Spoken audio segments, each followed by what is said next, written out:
मुझे मातृभाषा आती है, मुझे संपर्क भाषा आती है, और 5वीं मुझे हिंदी भाषा आती है।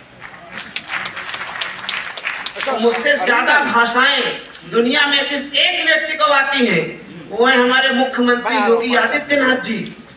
क्योंकि वो कहते हैं जो जिस भाषा में समझेगा उसको उस भाषा में समझेगा। और बाकी किसी को दुनिया में नहीं आती हैं। उधर किनारे शायद हमारे पुराने छात्र नेता बैठे हुए हैं, राम सिंह राणा जी, आपको प्रणाम करता हूं। आपको अब इतना उच्च स्तरीय में कवि हूँ, 4 पंक्तियां सुन, मैं वैज्ञानिक भी हूँ, आपने बताया, तो मैं बिल्कुल हल्की कविता नहीं लिखता हूँ, आपको आपके लेवल की कविता सुनाऊंगा। सुन लीजिए कि सुकूने नक्श के दौरे जुनू मजमू सजा दीजिए।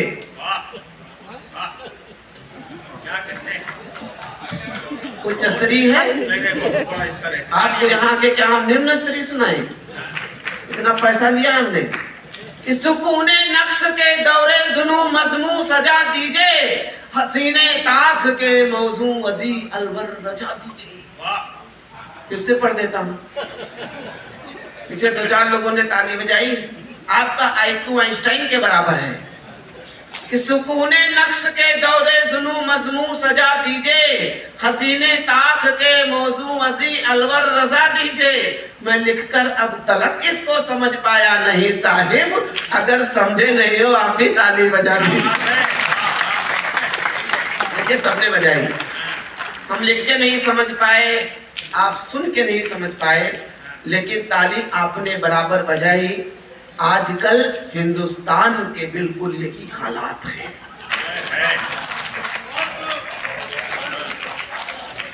ये मैंने डेमो दिखाया, सब ताली बजाते जा रहे हैं। हास्य व्यंग पढ़ने के लिए ज्यादा शब्दों की जरूरत नहीं होती है। एक लाइन का एक हास्य के व्यंग सुनिए कि एक आदमी एक औरत के पीछे हाथ धो के पड़ गया।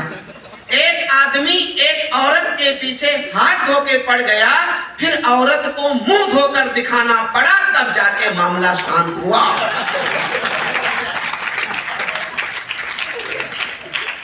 हो गया एक लाइन में काम। एक लाइन और सुन लीजिए कि शादीशुदा पुरुष अपना राशिफल कभी नहीं देखते। शादीशुदा पुरुष अपना राशिफल कभी नहीं देखते, वो तो अदरक कूटने की ध्वनि से अनुमान लगा लेते हैं कि दिन कैसा रहेगा। एक बार खुल के बजा दीजिए, मजा नहीं आ रहा।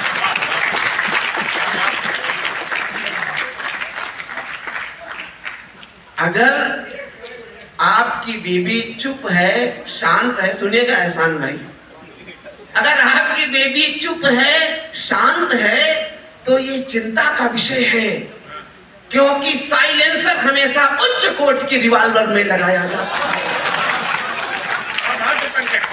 बहुत अच्छे, कोई दूसरी लाइन नहीं, एक ही लाइन है बस। हमारे युवा साथी बैठे हुए हैं, आपको समर्पित करता हूं कि मोहब्बत पहले अंधी हुआ करती थी। मोहब्बत पहले अंधी हुआ करती थी, फिर उसने अपना इलाज करवाया, अब वो गाड़ी, बंगला, बैंक बैलेंस सब देख लेती है ना, कोई दूसरी लाइन नहीं है। अच्छा, हमारे बैठे हुए हैं सामने राम सिंह राणा जी, हमें जाने क्यों अपने हॉस्टल वाले दिन याद आ गए।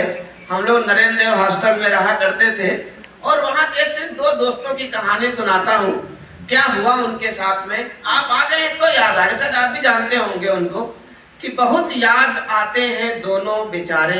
सब युवा लोग सुनिए, आपको मजा आएगा। बहुत याद आते हैं दोनों बेचारे, वो शर्मा तिवारी मोहब्बत के मारे। क्या बात है। बहुत याद आते हैं दोनों बेचारे, वो शर्मा तिवारी मोहब्बत के मारे। वो दोनों ही थे एक से प्यार करते, ट्रायंगुलर लव स्टोरी। वो दोनों ही थे एक से प्यार करते, उसी के तसव्वुर में जीते उमरते। वो दोनों पढ़ाई से उबे हुए थे, मोहब्बत की दरिया में डूबे हुए थे। शर्मा ने उसको मोबाइल दिलाया, शर्मा ने उसको मोबाइल दिलाया, तिवारी ने था उसका टॉपअप कराया। वो दोनों के बाइक पे खूब बैठती थी, वो दोनों से ही गिफ्ट खूब बैठती थी। फिर एक दिन गिरा करके बिजली गई वो, फिर एक दिन गिरा करके बिजली गई वो, किसी तीसरे की थी दुल्हन हुई वो। लगा करके माथे पे सिंदूर आई, बोली कि कैसे हो शर्मा भाई। लगा करके माथे में, अगली पंक्ति के पूरा सदन ताली बजा के, लगा करके माथे पे सिंदूर आई, बोली कि कैसे हो शर्मा भाई। बहुत रोए उस दिन तिवारी और शर्मा, रोए लिपट कर तिवारी और शर्मा, उसे ले उड़ा कोई आशीष वर्मा। क्या फ्लाइट है, क्या फ्लाइट है। आइए थोड़ा सा धारा मोड़ता हूँ। हाल ही में गठबंधन हुआ। अब इस गठबंधन को व्यंग्यकार अपनी भाषा में कैसे कहेगा, सुनिएगा। छोटी सी कहानी सुनाता हूँ। सारे बंदर रहते थे। एक जंगल था जिसमें काफी सारे बंदर रहते थे। सब अव्वल अवसरवादी थे, लड़ते और झगड़ते थे, एक दूसरे के दुश्मन थे, हरदम उत्पात मचाते थे। छोटी छोटी बातों पर वो बंदर बांट मचाते थे। एक दिन उस जंगल में ताकतवर लंगूर था आया। एक दिन उस जंगल में ताकतवर लंगूर था आया, सबको उठा उठा कर पटका, हर बंदर थर्राया, और जो कुछ भी लूटा था उसकी जमकर की भरपाई उसने हर बंदर के पीछे सीबीआई लगाई। व्यंग्य समझिएगा और आशीर्वाद देना। उसने हर बंदर के पीछे सीबीआई लगाई। एक दूजे के कट्टर दुश्मन एकदम से फिर नेक हो गए और लंगूर भगाने खातिर सारे बंदर एक। वाह वाह वाह वाह, क्या बात है, वाह वाह वाह, सारे